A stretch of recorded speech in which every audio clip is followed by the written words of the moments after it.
నమస్తే, welcome to our channel. నేను సౌజన్య.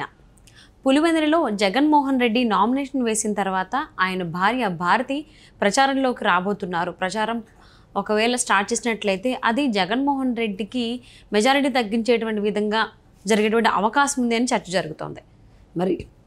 మరి ఈ అంశానికి సంబంధించి మనతో మాట్లాడడానికి, వారి విశ్లేషణని మనతో పంచుకోవడానికి ఈరోజు మనతో పాటు ఉన్నారు టీటీడీపీ స్పోక్స్ పర్సన్ సూర్యదేవరత గారు ఉన్నారు. వారితో మాట్లాడదాం. నమస్తే అండి. నమస్తే.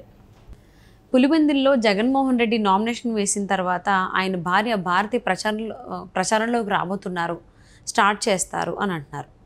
కానీ ఆవిడ స్టార్ట్ చేసిన తర్వాత అది మెజారిటీని తగ్గించేటువంటి విధంగా ఉంటుంది తప్ప పెంచే విధంగా ఉండదు అని కూడా చర్చ సాగుతోంది అంటున్నారు. అసలు పులివెందుల్లో అసలు ఏం జరుగుతోంది, అసలు ఏంటి?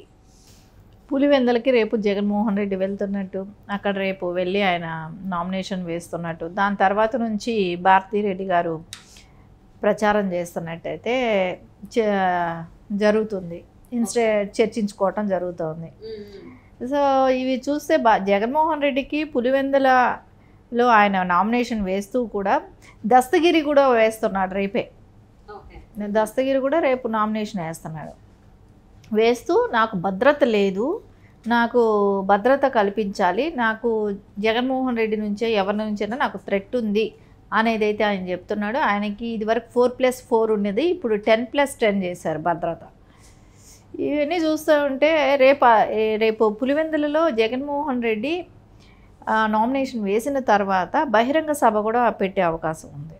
సో బహిరంగ సభ ఒకటి పెడుతున్నాడు. దాని తర్వాత అదేలాగా రేపే దస్తగిరి వేస్తున్నాడు కాబట్టి రేపు దస్తగిరి కూడా మీడియాతో మాట్లాడే అవకాశం కనపడుతుంది. బహిరంగ సభ పెడతాడా లేకుండా ఉంటే ప్రెస్ మీట్ పెడతాడా అనేది అయితే ఉంటుంది.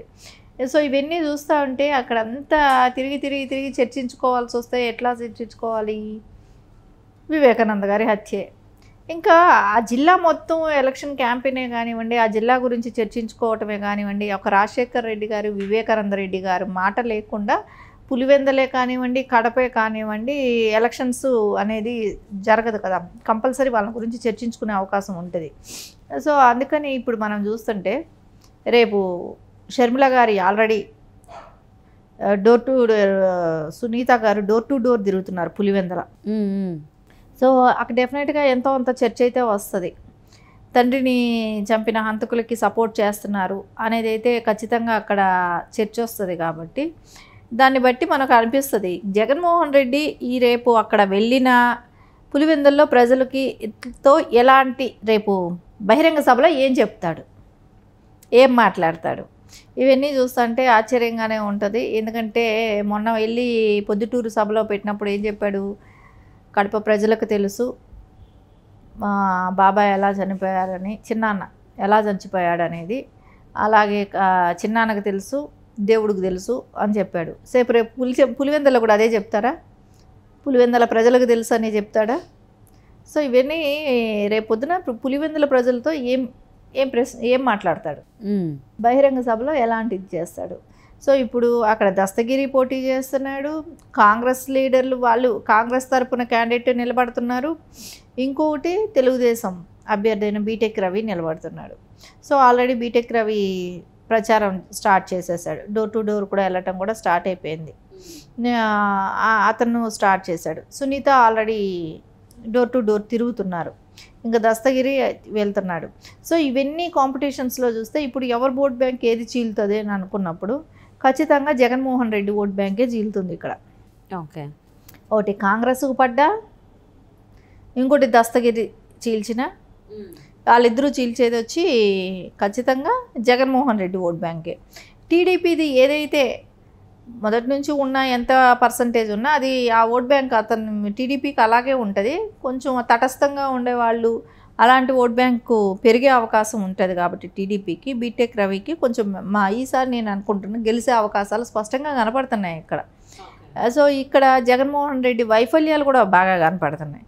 సో అతను కుటుంబంతో కలిసి ఉంటే ఎలా ఉండేదో పరిస్థితి తెలియదు, కానీ కుటుంబంతో విభేదించిన తర్వాత రేపు భారతి గారు ఇల్లు తిరిగినా కూడా సమాధానం ఏం చెప్తారు, ఏం చేశామని చెప్తారు? పులివెందుల ప్రజలకి కానివ్వండి, రేపొద్దున హత్య జరిగిన తీరే కానివ్వండి, వాళ్ళ అత్తగారు ఆయన విజయమ్మ గారు అమెరికా వెళ్ళిపోవటమే కానివ్వండి, షర్మిల గారు రోడ్డు మీద కొంగు పట్టుకొని అడగటమే కానీ వీటికన్నిటికీ కూడా పులివెందుల్లో ఏం చెప్తారు. సో ఆవిడ కూడా బహిరంగ సభ లాంటివి చెప్తుందా, లేకుండా ఉంటే ప్రెస్ మీట్లు ఏమైనా ఇస్తుందా, లేకుంటే ఇంటింటికి వెళ్ళినప్పుడు చెప్తుందా? సో ఇవన్నీ కూడా మనం ఆలోచించాలి. ఖచ్చితంగా ఆమె ఇంటింటికి వెళ్ళి చెప్పినా కూడా ప్రజల్లో అయితే సింపతి అనేది అయితే ఆడపిల్లకి ద్రోహం చేశారు వీళ్ళు అనేది అయితే ఖచ్చితంగా నాటుకుపోతుంది ప్రజల్లో. ఆల్రెడీ ఉంది కూడా కదా. సో వీళ్ళకేమో వేల కోట్లు ఖర్చులు, వేల కోట్లు వీళ్ళు అనుభవిస్తూ తను ఆల్రెడీ అప్పుల్లో ఉన్నానని చూపెట్టింది కాబట్టి ఖచ్చితంగా షర్మిలకి అయితే సింపతి గెయిన్ అవుతుంది. రేపు పొద్దున దస్తగిరిను సేమ్ టైంకే వెళ్తున్నారు. ఇంకోటి అక్కడ నామినేషన్ వేసే టైం కూడా మొత్తం ఒకే రోజు. సో అంటే అక్కడ ఏం జరుగుతుంది రేపు పొద్దున అంటే దస్తగిరి అతని మీద ఏం మాట్లాడతాడు? ఎందుకంటే ఈ సినిమాలు తీయటానికి, వివేకం సినిమా తీయటానికి స్క్రిప్ట్ ఇచ్చిన ఆయనే దస్తగిరి. సో అంటే బహిరంగంగా అందరికీ తెలియాలి ఏం జరిగింది, ఎవరు ప్లాన్ చేశారు, ఏం చేశారని చెప్పిందే దస్తగిరి కాబట్టి అతను ఇచ్చిందే తీసుకొని సినిమా చేశారని అతనే కోర్టుకి వెళ్ళాడు కాబట్టి నా పేరు దానిలో వాడారని చెప్పేసి ఇంకా అలాంటప్పుడు రేపు పొద్దున వాళ్ళు ఎదురెదురు పడతారో అక్కడ ఒకే నియోజకవర్గంలో ఆ టైంలో అక్కడ ఉంటారు కదా నామినేషన్స్ వేసేటప్పుడు. సో అక్కడ పరిస్థితి ఎలా ఉంటుంది? సో ఆయనకి సెక్యూరిటీ కూడా పెంచడం జరిగింది. అంటే ఇప్పుడు ఒక హంతకుడేమో అంటే హంతకుడు లెక్కే కదా దస్తగిరి, హత్య చేయబడిన ముద్దాయిలో ఉన్న వ్యక్తే కదా. సో ఆయన అక్కడ నామినేషన్ వేయడానికి వస్తున్నాడు. ఎవరికి అగేనిస్ట్గా? జగన్మోహన్ రెడ్డికి అగేనిస్ట్గానే వేస్తున్నాడు. ప్రత్యర్థే కదా. సో ఇంకొకటి ఏంటంటే అవినాష్ రెడ్డి సేమ్ అతను కూడా ముద్దాయే కదా, ఆయనకేమో జగన్మోహన్ రెడ్డి సపోర్ట్ చేయటం. సో ఇక్కడ రెండు వేరియేషన్స్ కనపడుతున్నాయి. ఒకళ్ళకి సపోర్ట్ చేస్తున్నాడు, ఒకరిని ప్రత్యర్థిగా చూస్తాడు. అలా ఇంట్రెస్టింగ్ టాపిక్ అవుతుంది. ఇంట్రెస్టింగ్గానే చర్చించుకుంటారు. అంటే మనం చర్చించుకోవటం, మనం మాట్లాడటం, అపోజిషన్ పార్టీ వాళ్ళైనా మేము మాట్లాడటం కన్నా కూడా ప్రజలు దీని గురించి ఎక్కువ డిస్కషన్ ఉంటుంది. పులివెందుల్లో ప్రజలే కానివ్వండి, కడప జిల్లా ప్రజలే కానివ్వండి, వాళ్ళు ఎక్కువ ఆలోచిస్తారు, వాళ్ళు ఎక్కువ డిస్కస్ చేస్తారు. అంటే యాక్చువల్లీ ఎంపీగా అయితే కాంగ్రెస్ నుంచి షర్మిల పోటీ చేస్తున్నారు కాబట్టి ఆవిడకి కూడా పులివెందుల నుంచి ఓట్లు పడేటువంటి అవకాశం ఉంది. సో పులివెందులో కూడా షర్మిల ప్రచారం చేస్తారు కాబట్టి ఆ ఓట్లు అంటే జగన్మోహన్ రెడ్డికి పడేటువంటి ఓట్లు షర్మిలకు కూడా పడేటువంటి అవకాశం ఉంటుంది కాబట్టి ఇటు మరి ఓట్ల చీలకి ఏమన్నా బాగా ఎక్కువ కనిపించేటువంటి అవకాశం ఉంది. ఎందుకంటే దస్తగిరి కూడా పోటీ చేస్తున్నాడు కదా.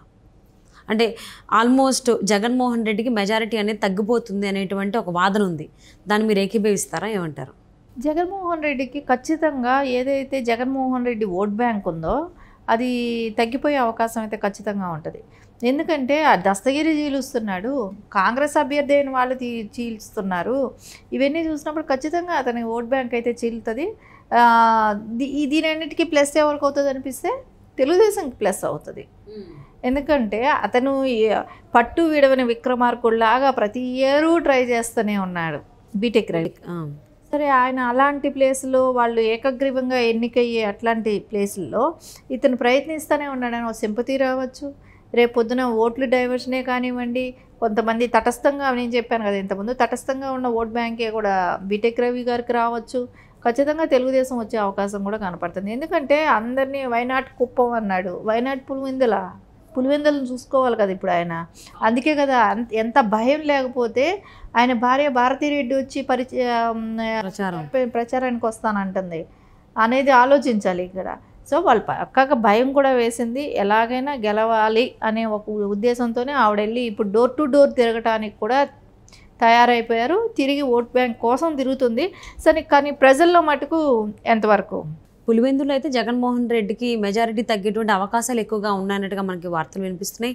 చర్చ కూడా సాగుతుంది. చూద్దామండి మరి ఏం జరుగుతుందో. థ్యాంక్ యూ సో మచ్ లత గారు. Thank you.